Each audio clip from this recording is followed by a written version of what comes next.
Hi guys, it's Ray here from Man City Fan Chat. Well, Champions League draw has been concluded. As usual, you get lots of delays giving out minor trophies and awards to players. Let's not worry about that.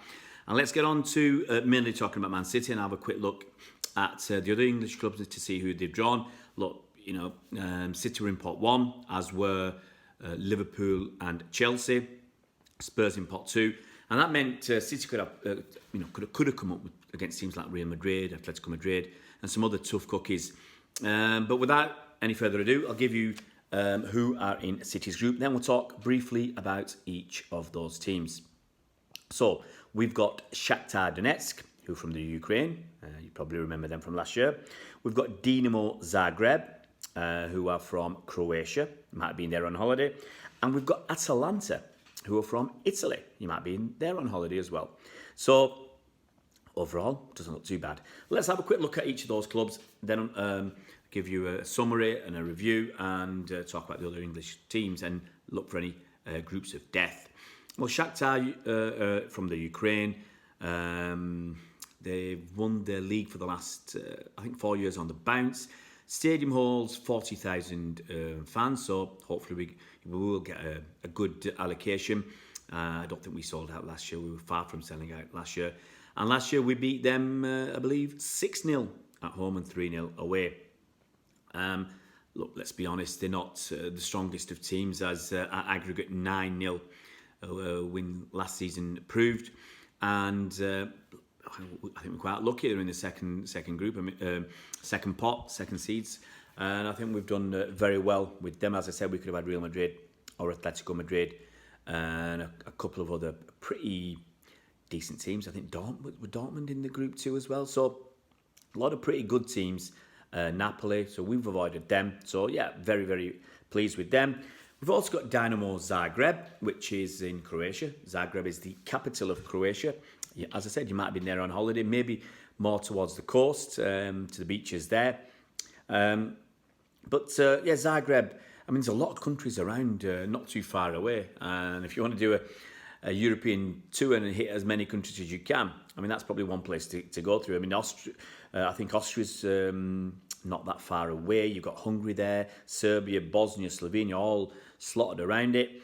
And looking at Dinamo Zagreb, in Europe, basically, I think they've had one trophy win, and that was a long, long time ago in the Fairs Cup. They won that.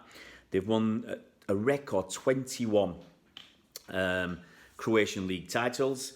But once again, when you look at the teams that were in the third group, they're probably one of the better ones for us to draw. I'm quite pleased about that as well. And the last team in our group, in Group C, is Atalanta from Italy.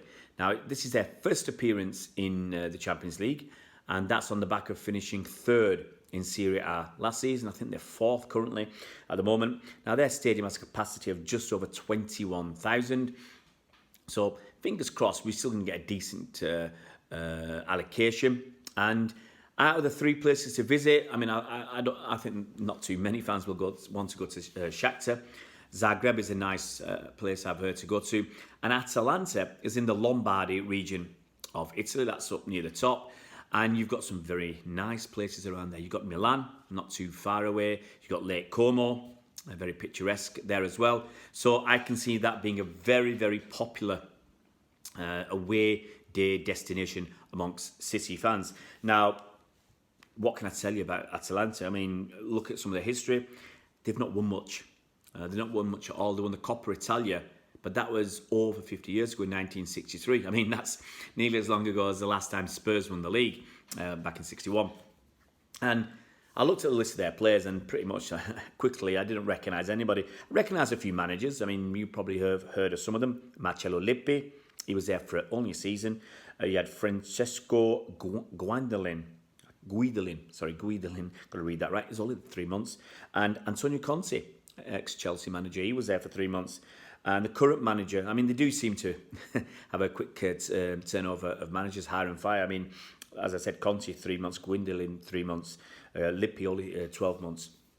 The current incumbent, Gasperini, he's been there. This is his, I think it's since 2016, so it'll be his fourth year this season. So obviously they've done well, as I said. They finished third in Serie A And, okay, Juventus were miles ahead, but you got some still half-decent teams there like Inter and a couple of others like Roma. So, yeah, I mean, for Atalanta to qualify the Champions League, they're definitely punching a little bit above their weight. So, I mean, look, as I said, we could have had a really, really tough group. There's lots of decent teams in there that we could have drawn. As I said, we could have had someone like Napoli. I think they're in Group 2. They were in the second seeds. Atletico and Real Madrid. Dortmund were there. Ajax, decent team, not to be written off. So there's a lot of decent teams that we could have drawn.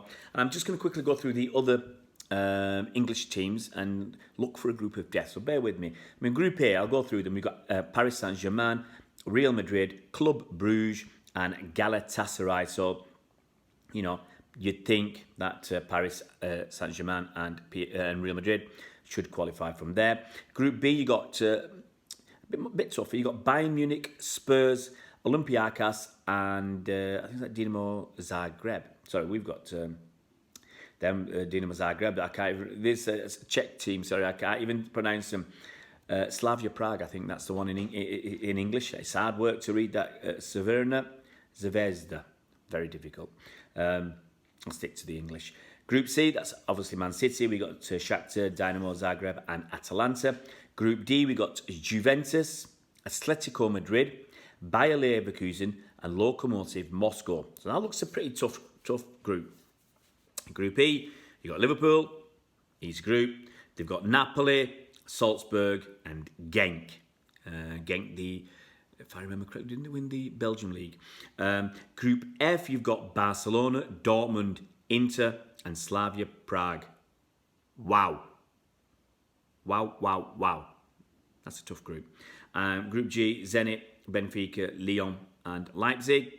To be honest, that's a pretty open group. Anybody can qualify, in my opinion. And Group H, Chelsea, Ajax, Valencia, and Lille.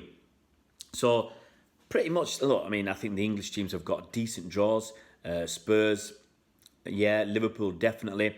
Chelsea may appear to have the hardest with Ajax, Valencia, and Lille, but you can see them progressing. So, I think that, as I said, the hardest group is that one with Inter, Dortmund, and Barcelona, and Slavia Prague. Okay, maybe Slavia Prague are the whipping boys.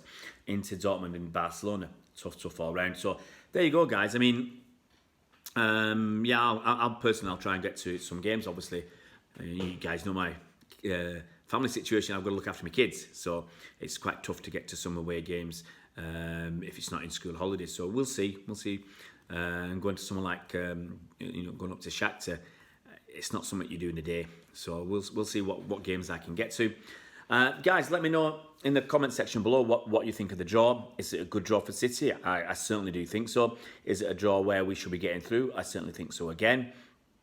Is it a draw where we can win all our games? Absolutely, why not? And it's a kind of group stage where, in my opinion, we should be out there, I won't say smashing teams, but we should be looking at winning the first four. Winning the first 4 games in our group stages, qualifying as group winners. And then, I wouldn't put too many youngsters or kids but then it's an opportunity to put people like Phil Foden in from the start, maybe Cancelo, maybe 1 or 2 others, maybe Ben Mendes, part of his fitness, or whatever. It's an opportunity then to mix it up a little bit and give other players the chance to play. And that would be very interesting.